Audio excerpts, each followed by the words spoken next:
So now, so let's give this a name. So hence we get a program, say P, that H computes mod2 gate. Okay. So now consider the program, okay, P prime, which is defined as P G P G inverse. Okay. What is this program doing? Okay. So suppose if this mod2 gate evaluates to 1, then we get in the branching program we get the permutation as H. So here what we get is H G, well, okay, so P inverse is also H for us, okay, and well,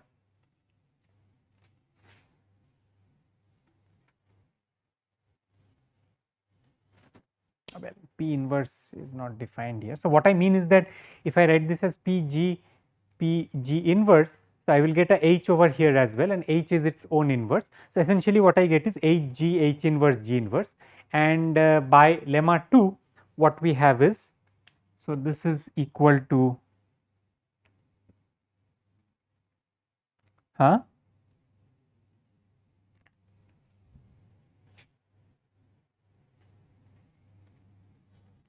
this is equal to G if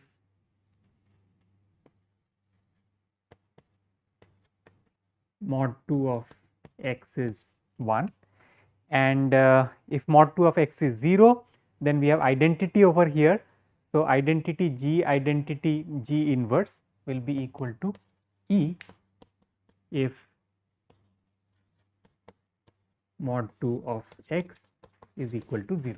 So essentially what we are getting is, from P we get another program which is double the length, which is G computing the same gate, and that is what I need over here. Okay.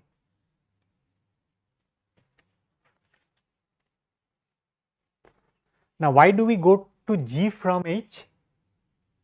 What property does the permutation G have? So G is a element of order 3, right? So now once we have P prime, so what we get is,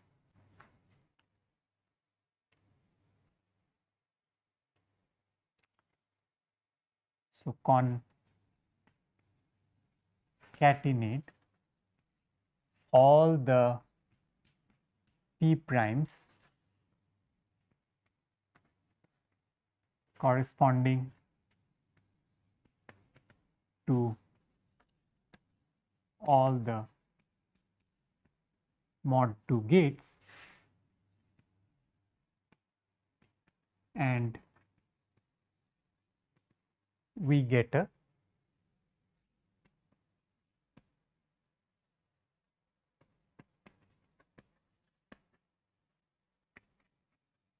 program over S3 for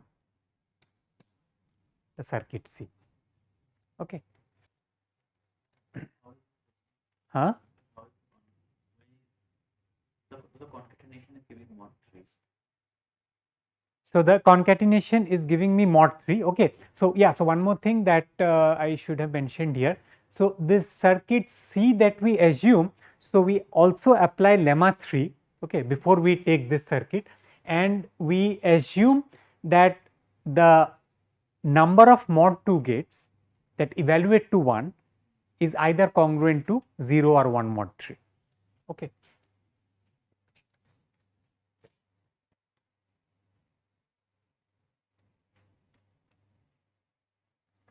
That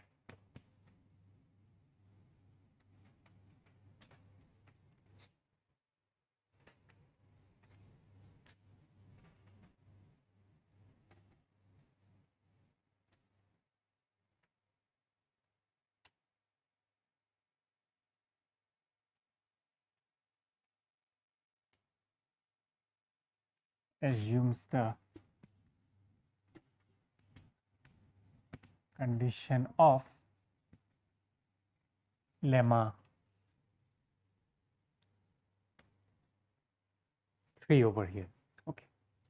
So, this circuit C that we have is a circuit that is assuming the condition of lemma 3, that is the number of mod 2 gates that evaluate to 1 is congruent to 0 or 1. Now, we just concatenate all of them. So, what we know is that the number of G's that we have is either congruent to 0 or 1 mod 3. So, therefore, we get the correct output. Okay. So, therefore, the output will be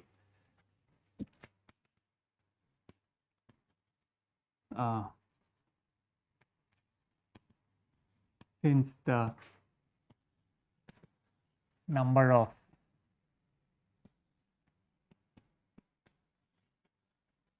mod 2 gates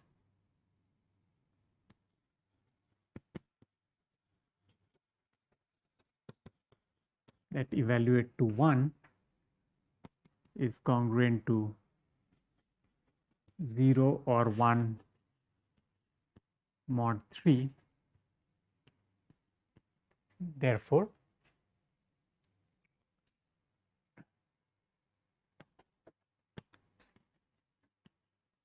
the above program G computes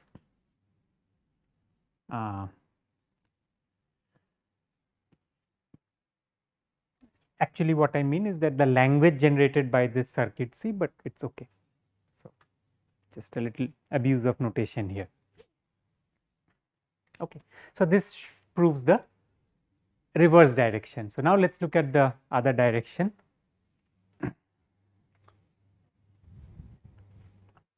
So, any questions? Okay. So, essentially I mean if you think of the proof, it consists of 3 parts. So, first we given a circuit, we assume that this condition of lemma 3 holds. Okay. So, essentially we blow up the size of the circuit and ensure that the number of mod 2 gates that evaluate to 1 is either congruent to 0 or 1. Next, well, for each mod 2 gate, it is very easy to construct a program. So, we use the permutation H to get a program for each mod 2 gate. And the third step is that we kind of show that I mean we show that actually now we can actually from H compute we can actually go to G compute, okay, by applying this result. And now once we go to G compute, now I can very easily show that I mean it directly translates that the concatenation of all those programs will give me a program that G computes the entire circuit. Okay. So, that is the complete idea. So, now the reverse direction. So, the reverse is also quite simple, maybe a little bit more involved, but it is not hard to see.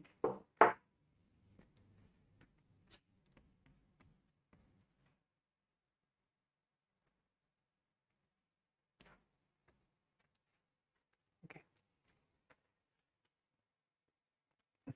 So, suppose we have a program.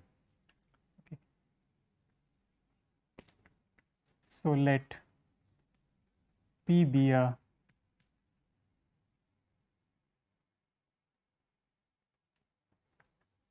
program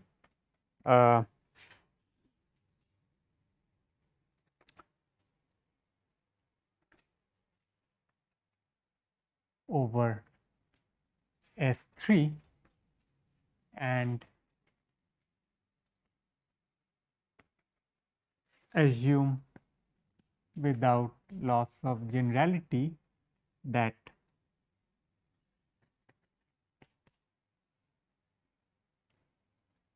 P G computes the language. Okay. So, again we know that if I have a program that is computing it to some other permutation, I can always change it to a desired permutation. Okay. So, assume that it G compute cell. Now, is this true for all permutations or permutations of the same cycle type? Like conjugation only always preserves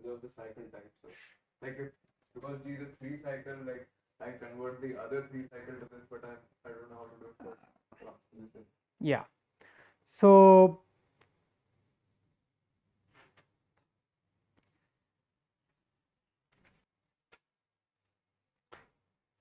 we can only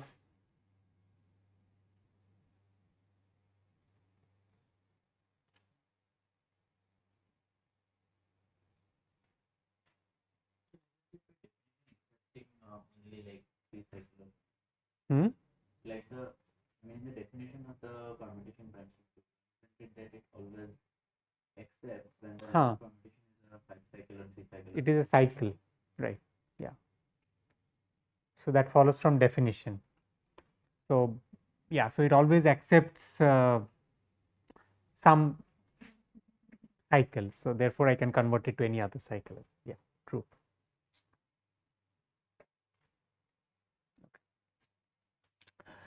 So now, one more thing that we need to assume is that, so we also assume that every instruction is of the form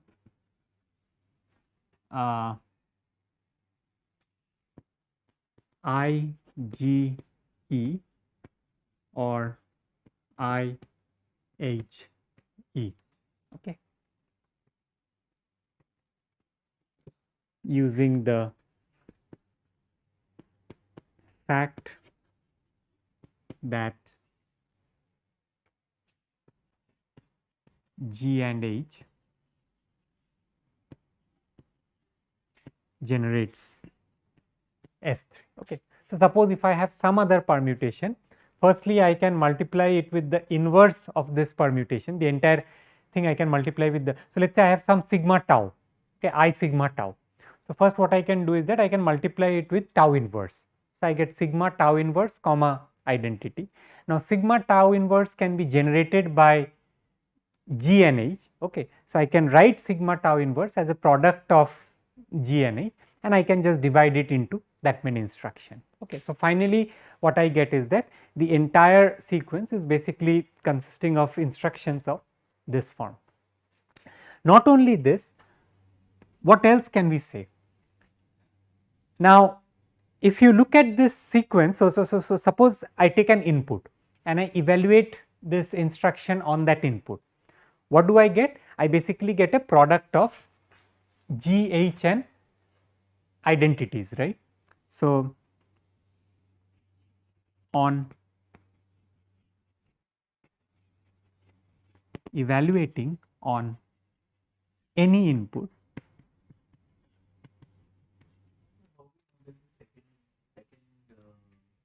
Second permutation is always key.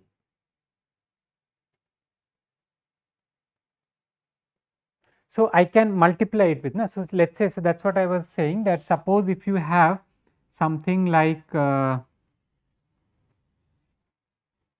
I sigma tau, okay, I can write this as I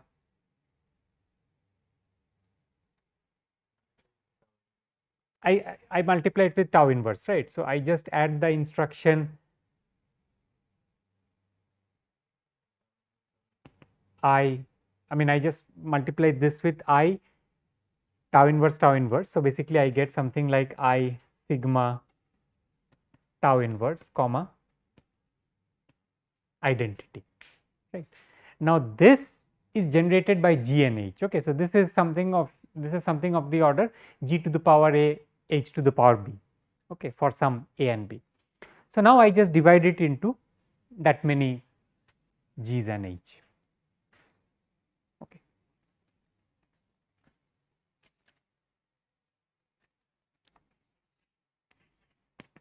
So, we get a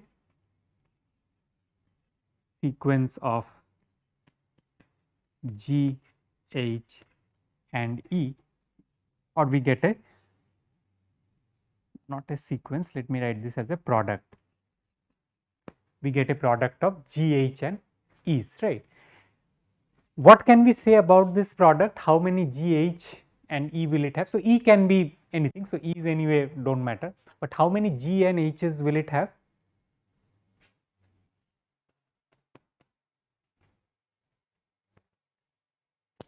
So, this program G computes L. So, the final output is either G or E, right. So, therefore, how many H's will it have in the product? So, if you evaluate this product, if you evaluate the entire product, all the H's will disappear. Okay. So, what I mean is, actually I did not clarify what I'm asking here.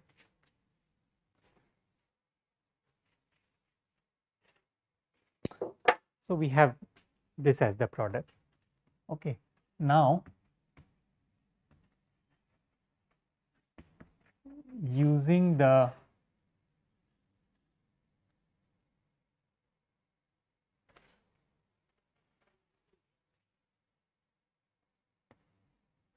equation that Hg equals G square H, we can shift all the H's to the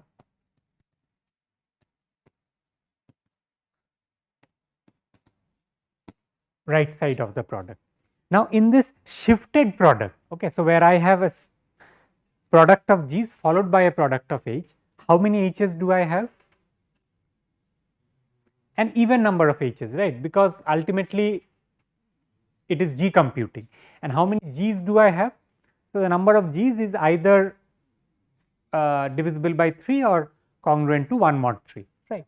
Not only that, so now if you look at this equation, there is another important thing about this equation is that it is not actually changing the number of H. Okay. So, let us say if I have a term Hg somewhere, and if I apply this and I get G square H, basically if I am shifting the H, okay. So, the number of H is actually remaining constant.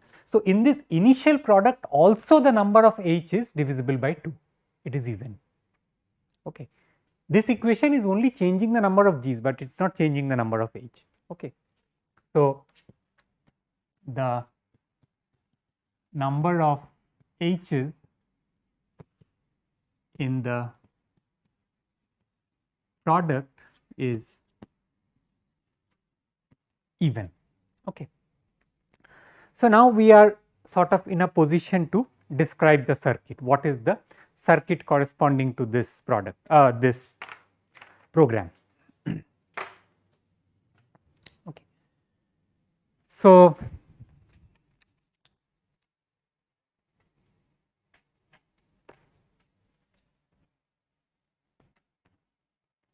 for an instruction IGE, let R be the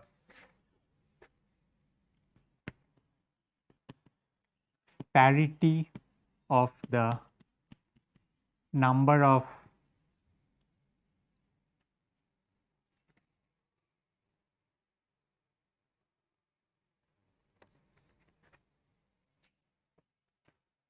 H's produced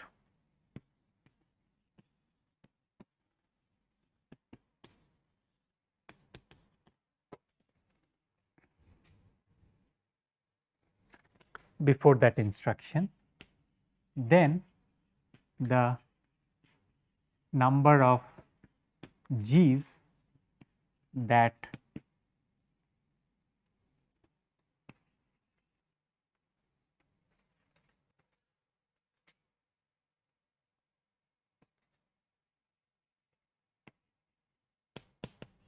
instruction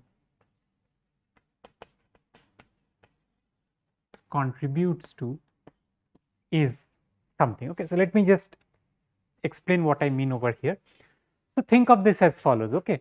So, we have a sequence of instructions and then somewhere I have an instruction IGE. Okay. So, I am looking at this program now.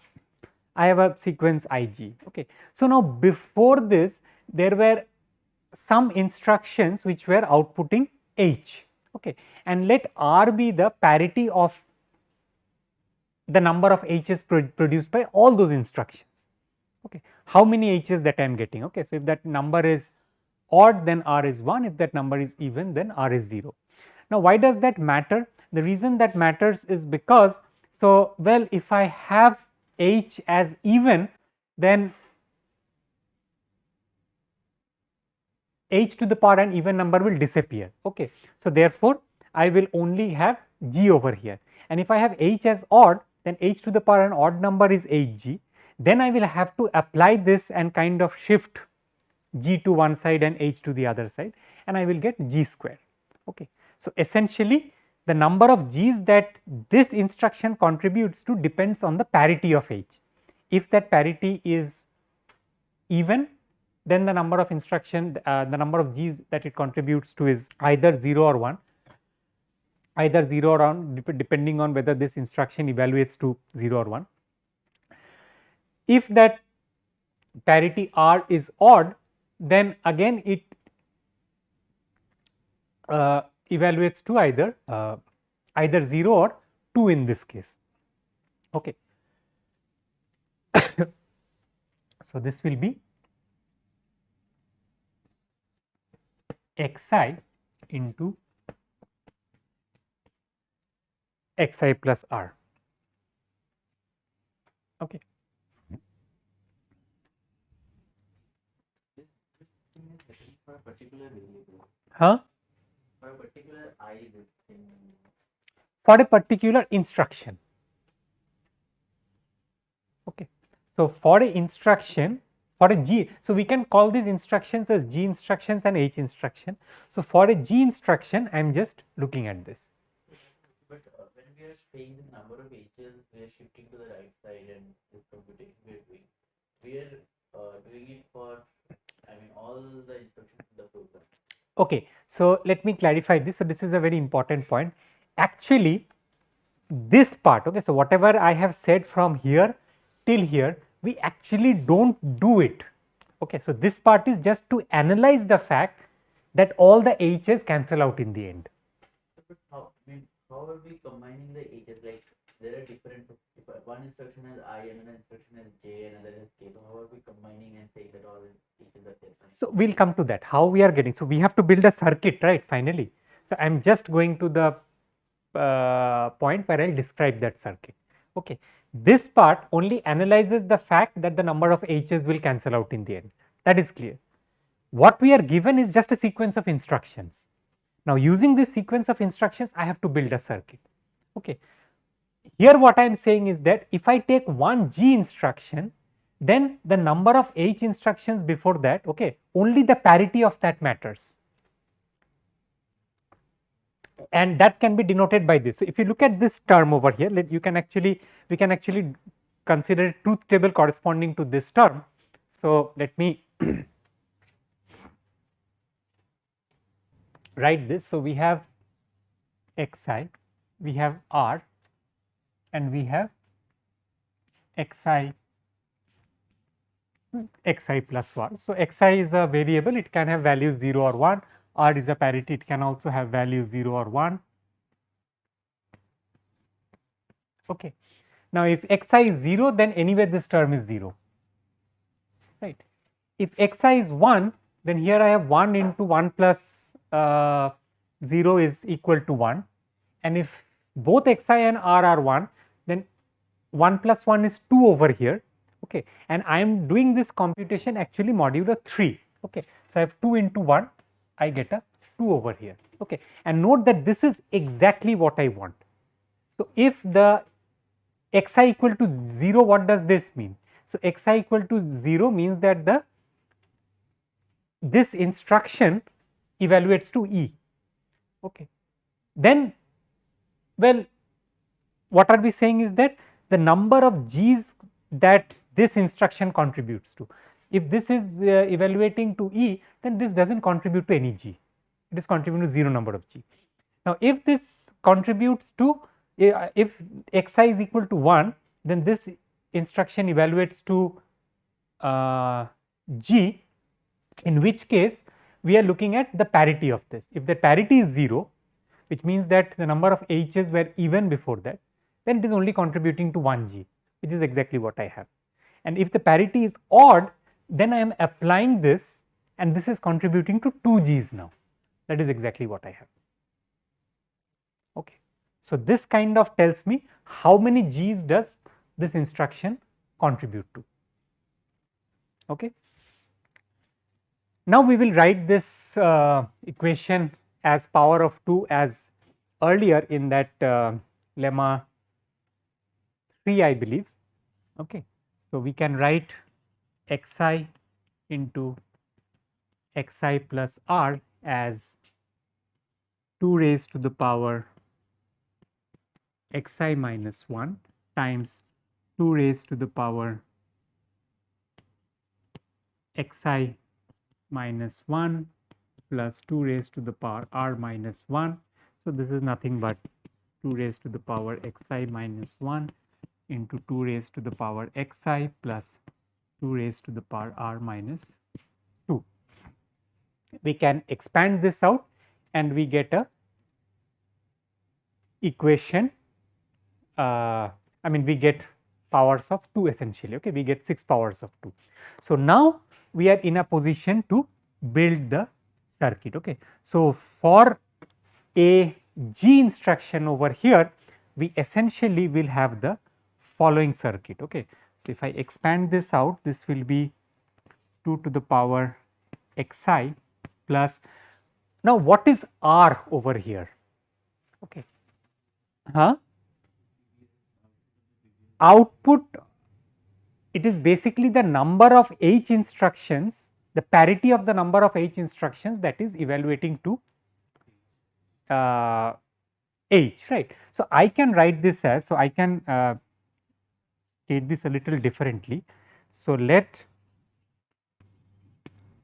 y1 up to yk be the inputs to the H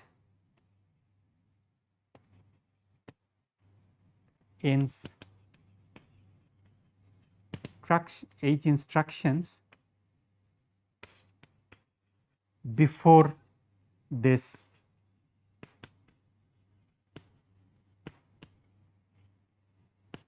G instruction, okay. So, again coming back over here, so I have this fixed G instruction, I have some H instructions before this. So, I look at the variable for all those H instructions, okay, and let y1 to yk be the variables corresponding to those H instructions, okay. So, essentially what is R now? Then R is nothing but y1 plus y2 up to yk mod 2, okay. So, whichever variables are 1, I just add them up and it is a parity, okay. So, now it is easy to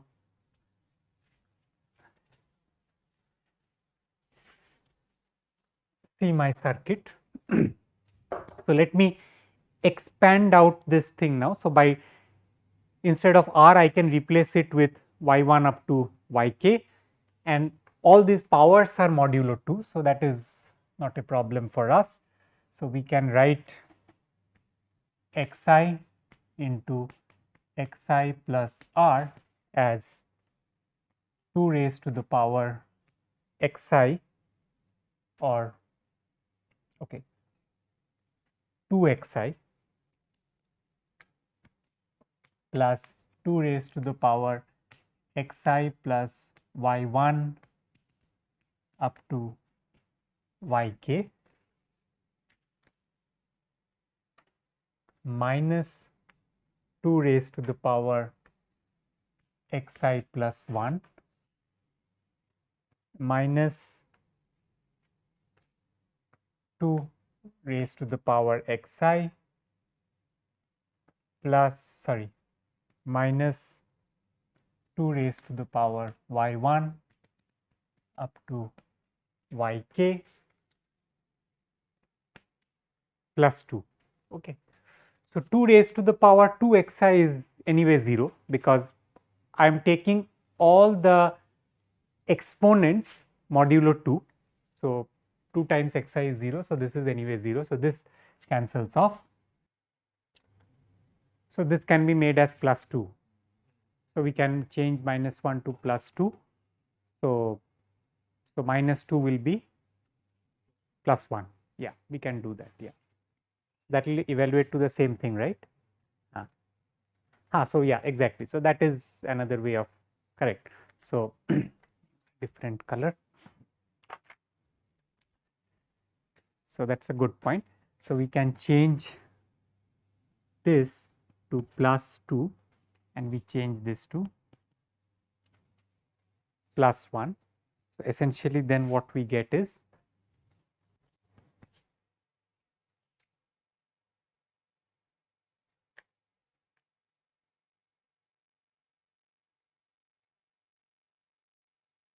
two to the power xi plus y1 up to yk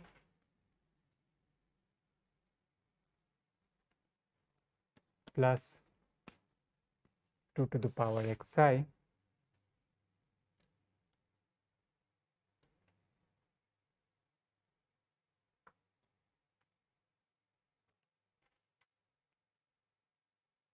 plus 2 to the power xi plus 1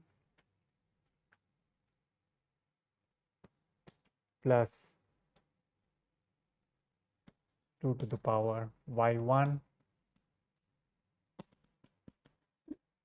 up to yk plus 1 plus 2. Yeah.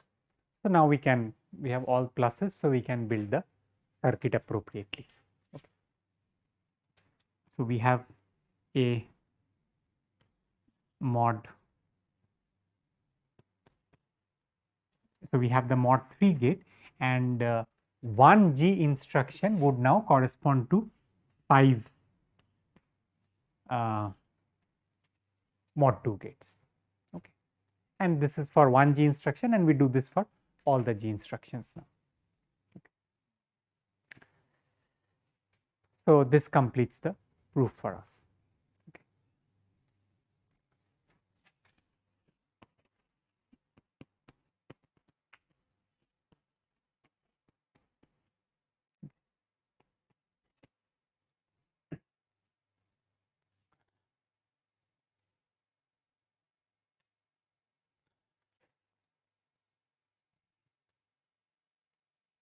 Okay, so any questions?